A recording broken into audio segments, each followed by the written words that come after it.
Seize packet చూపించి దాన్ని నెయ్యి అని చెప్పాడు అధ్యక్ష. ఎంత దారుణం అధ్యక్ష. కనీసం ఒక సీనియర్ మెంబరు ఈ సభలో లీడర్ ఆఫ్ అపోజిషన్ కి సీజ్ కి నెయ్యికి కనీసం వ్యత్యాసం కూడా తెలియలేకుండా ఇష్టానుసారంగా మాట్లాడారు అధ్యక్ష. దాని మీద హెరిటేజ్ సంస్థ లీగల్ నోటీస్ కూడా ఇచ్చారు. దానికి ఆన్సర్ చేయాలి. వీళ్ళకి ఏమాత్రం సిగ్గున్నా ఏమాత్రం విశ్వసనీయత ఉన్నా ఛాలెంజ్ చేశాం అధ్యక్ష. ఛాలెంజ్ చేశాం.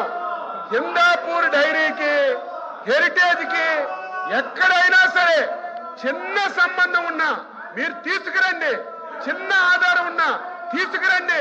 గంటల గంటలు చర్చిద్దామంటే తీసుకురాకపోగా కనీసం పరిజ్ఞానం లేకుండా సీజ్ ప్యాకెట్ ను చూపించి ఇది నెయ్యి అని చెప్పి లీడర్ ఆఫ్ అపోజిషన్ మాట్లాడుతుంటే సత్యబాబు గారిని ఏమనాలో అర్థం కాలేదు.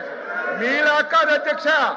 హెరిటేజ్ సంస్థ ఒక చారిత్రాత్మక నిర్ణయం తీసుకుంది.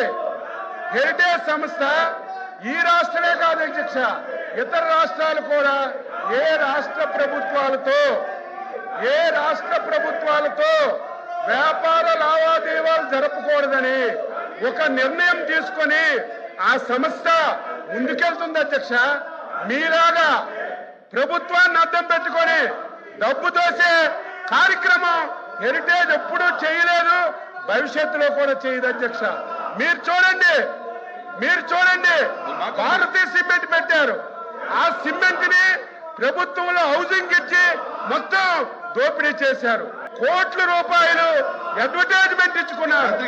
కోట్ల రూపాయలు గ్రామాల్లో పేపర్లు పంపించి మీలాగా ప్రభుత్వ ధనాన్ని ఎప్పుడు హెరిటేజ్ సంస్థ ఒక్క పైసా కూడా దోచుకోలేదు అధ్యక్ష. చూడమంది అధ్యక్ష ఆయన మాట్లాడారు. ఎంతమంది వస్తున్నారంటే ప్రభుత్వానికి ఎంత భయమో చూడండి అధ్యక్ష.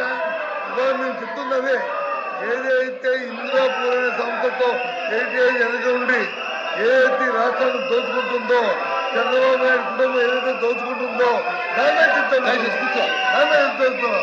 ముందు ఎవరైతే అధ్యక్ష ఆ దేవదేవులను తీసుకొచ్చి వీళ్ళు పెట్టి దోపిడీ చేస్తామని అధ్యక్ష. ఇలాంటి పరిస్థితులు ఎక్కడైనా ఈ రాష్ట్రంలో చూసామని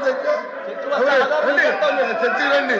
మీ వెబ్సైట్ లో ఉన్న ఏదైతే ఉందో అధ్యక్ష ఇదో చెప్పారు, ఇదో పంపిస్తాను.